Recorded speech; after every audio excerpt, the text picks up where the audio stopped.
Good evening. I am Anil Agarwal, former Chief Manager, Punjab National Bank. So, in this video, I will share a real story with you that will tell you what is the importance of right information in application form and at what stage it affects you. This is story of a candidate who lives in Rajasthan. He is selected as probation officer for a regional rural bank in Madhya Pradesh. He called me yesterday. He said, sir, my DV is over. Everybody has joined, but they are not allowing me to join. What I should do? I asked him what has happened. He said everything is fine. I am eligible. I have done graduation. Everything is all right. But while filling the application form, I have mentioned wrong year of passing for my graduation. He said my year of passing graduation is 2016. I filled 2013. So now the question arises, he is eligible even if 2013 is there or 2016 is there, because he has to be graduate before date of notification. So he is not a candidate who is not fulfilling the criteria, but RRB is not allowing him to join. Now he is saying, sir, I have talked with everyone, nobody is giving me satisfactory reply. Some people are saying that IBPS has rejected your case. When I approached IBPS is saying our role is nothing in this. We have selected you, we have sent your name to the bank. Now it is up to bank to check your documents. If they are not allowing you joining, it is their prerogative. Now he is confused. He is upset. He is asking me to help. Now what I can do for him? He has committed an error while filling the form. Now he is paying a price that is too heavy at a stage of joining. First he passed pre, then he passed main, then he passed interview, then he has appeared in document verification. And even after this, now they are saying you are not eligible to join. So whenever a candidate commit a error, he is not stopped at pre-level. You have to understand this. If you fill a form, computer will not be able to identify whether your form is correct or not. They will release admit card, you will appear. Then you will pass prim cutoff, they will allow you to appear in main. If interview is there, they will take your interview. Then they will select you. But at the document verification, if some error is there and they are able to deduct that error if they don't join, who is loser? This candidate who has done all these steps and could not be caught at any step, but he caught at the final stage where he will get the job. And now this fellow is moving from one place to another. He approached a general manager in RRB in Rajasthan to talk with another general manager in RRB in Madhya Pradesh to help him out, but nobody is helping him. So what we learn from this story? Avoid mistake in application. And if we are able to know that I have committed some mistake, I should rectify this at earliest. And when this rectification can be done? Before closure of application. The every notification clearly states, if you apply and submit and pay fee, no modification is permitted. But if you apply fresh, pay fee again, the second application will be valid and first application will be automatically removed. So if you come to know about any error and you submit new application, You are protecting your job at the stage of joining. You may get registration number. You may be allowed to appear in prim. You may be allowed to appear in main. You may be allowed to appear in interview even. You will do all the efforts, but you may not get the job. So what is better option?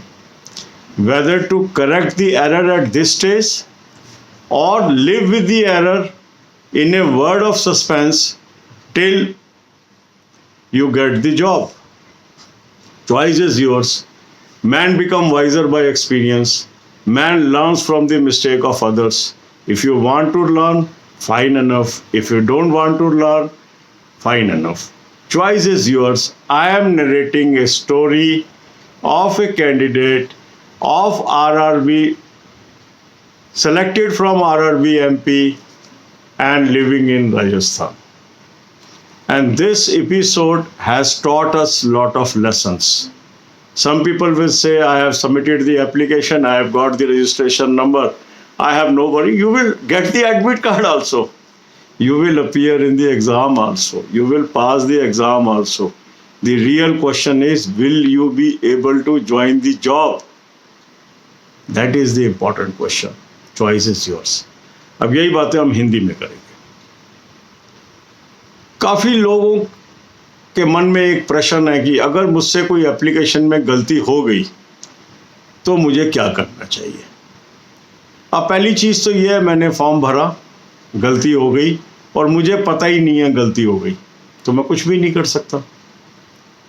पर मैंने एक form भरा, मुझसे गलती हो गई और मैं उस गलती को सुधार सकता हूं, तो क्या मुझे सुधारना चाहिए कि नहीं चाहिए, ये हम एक लाइव एग्जांपल से समझेंगे.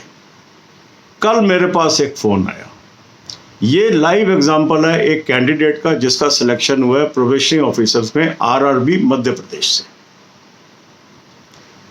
इस कैंडिडेट से गलती ये हो गई कि जो ईयर ऑफ पासिंग है, इसने फॉर्म में गलत भर दिया. 2013 भर दिया और है शायद 2016 में. 3 साल का डिफरेंस डाल दिया उसने. अब वो 13 से भी एलिजिबल है, 16 से भी एलिजिबल है, क्योंकि एज पर नोटिफिकेशन ग्रेजुएट होना चाहिए on the date of application. अब इस व्यक्ति को ये फॉर्म भर दिया, इसको याद नहीं था, इसने गलती की है. साइबर कैफे से ये फॉर्म भरवाया था, कंफर्टेबल था. इसके पास एडमिट कार्ड आया, एडमिट कार्ड के बेसिस पे इसने प्रीम दिया. प्रीम पास हो गया, मेन दिया, मेन पास हो गया, इंटरव्यू में बैठ गया. इंटरव्यू में सिलेक्शन हो गई और सिलेक्शन होने के बाद इसका नाम मध्य प्रदेश ग्रामीण बैंक में चला गया. मध्य प्रदेश ग्रामीण बैंक में इसका डीवी हुआ.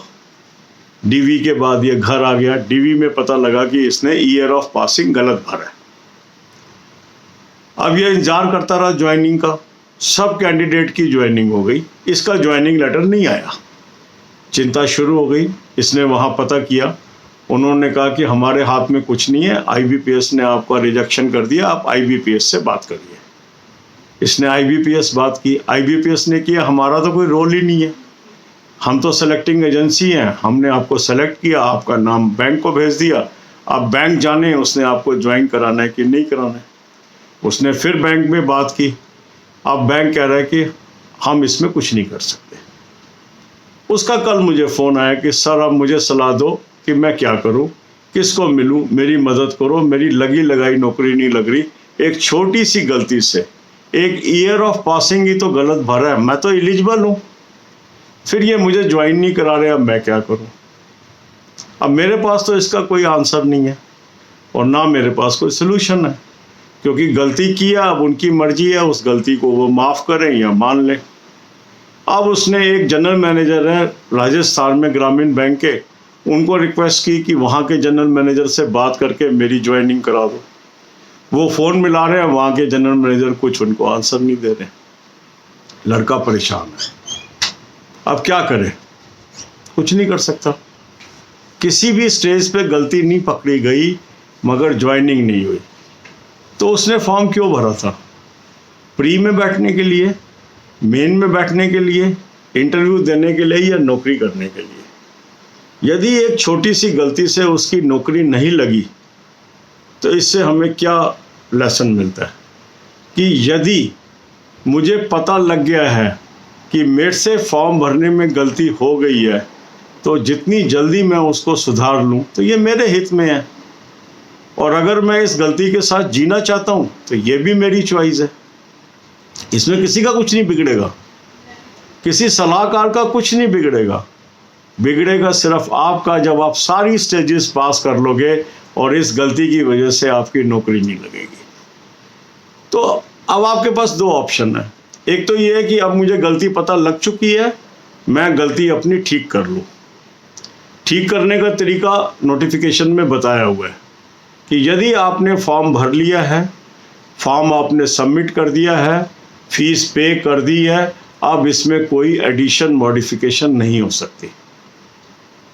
आपके पास रजिस्ट्रेशन नंबर भी आएगा, आपके पास सब कुछ आएगा, आपको एडमिट कार्ड भी आएगा, आप एग्ज़ाम में भी बैठेंगे, सब कुछ होगा, क्योंकि कंप्यूटर के पास कोई तरीका नहीं है आपकी एप्लीकेशन को निरस्त करने का। कोई तरीका नहीं है। निरस्त कब होगी? जब आप ज्वाइन करने जाएंगे, जब वो आपको नौकरी नहीं ज्वाइन करने देंगे, वो महत्वपूर्ण है।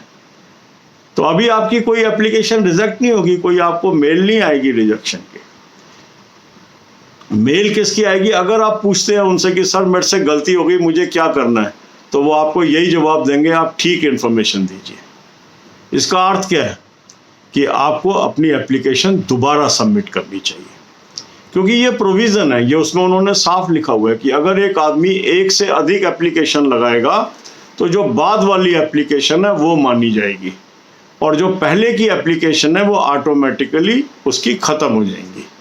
तो यदि आपने एक एप्लीकेशन लगाई और सेम पर्टिकुलर्स आपने दूसरे एप्लीकेशन में डाले और वो करेक्शन कर ली जहां गलती की थी, तो और उसमें अगर आपके कुछ केसेस में तो फीस देनी है, कुछ में नहीं देनी है, कईयों में जीरो फीस भी है। जो रिजर्व कैटेगरी है वहाँ जीरो है, जो जनरल है वहाँ फीस देनी है।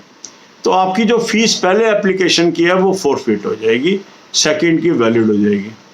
अब ये आपकी चॉइस है। आज एक फ़ीस देके आप अपनी करेक्शन कर सकते हैं और नौकरी सिक्योर कर सकते हैं, ये बेटर चॉइस है।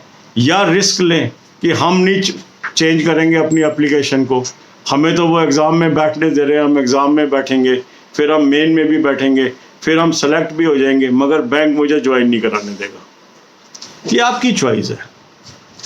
मेरे पास तो जो मेरे कैंडिडेट्स हैं और जो मेरे जीवन का अनुभव है उसके आधार पर जो बात होती है वो मैं आपको बताता हूँ। आपको अच्छी लगे आप उसको मानिए, आपको ना अच्छी लगे मत मानिए, ये तो आपकी मर्जी है। अगर आपको पता लग गया मेरे से गलती हो गई और गलती सुधर सकती है, फिर भी आप उसको सुधारना नहीं चाह रहे और आप चांस लेना चाह रहे हो कि मैं प्री भी दे आऊँ, मेन भी दे आऊँ, डीबी भी कराऊँ, तो आप रिस्क ले रहे हैं, ले सकते हैं, आपकी इच्छा है। पर मैं सलाह नहीं दूंगा रिस्क देने की। मेरी सलाह हमेशा ये रहती है कि अगर मेरी गलती है और मुझे पता लग गई है तो मुझे अर्लीस्ट पॉसिबल अपॉर्चुनिटी पे अपनी गलती का सुधार करना चाहिए, चाहे उसके लिए मुझे कुछ भी कीमत देनी पड़े। आप समझिए कि आप एक रेड लाइट को क्रॉस कर लेते हैं, ठीक है, अब आपका चालान कट जाता है 3000 रुपये का। क्या हुआ, एक रेड लाइट ही तो पार की है, 3000 रुपये क्यों देने चाहिए? नहीं देने चाहिए, पर गलती की है तो हर्जाना देना पड़ेगा। तो ऐसे ही अगर फॉर्म भरने में जहां कैरियर का सवाल है, मेरे से कोई गलती हो गई है और उस गलती को सुधारने के लिए कोई पेनल्टी भी देनी पड़ रही है, मेरे हिसाब से तो वर्थ है, बाकी आपकी चॉइस है। ये रियल एग्जाम्पल कल का है। काफ़ी देर वो लड़का बल्कि वो प्लीडिंग करता रहा कि सर आप मेरी मदद करो, पर मेरे हाथ में कुछ है ही नहीं, मैं इसमें क्या मदद करूँगा। फैसला उस बैंक ने करना है। मैंने उसको यही सलाह दी कि आप वहाँ चले जाइए, वहाँ जाके आप उनसे बात करिए, फाइल देखिए और कोशिश करिए कि आपका ठीक हो जाए केस।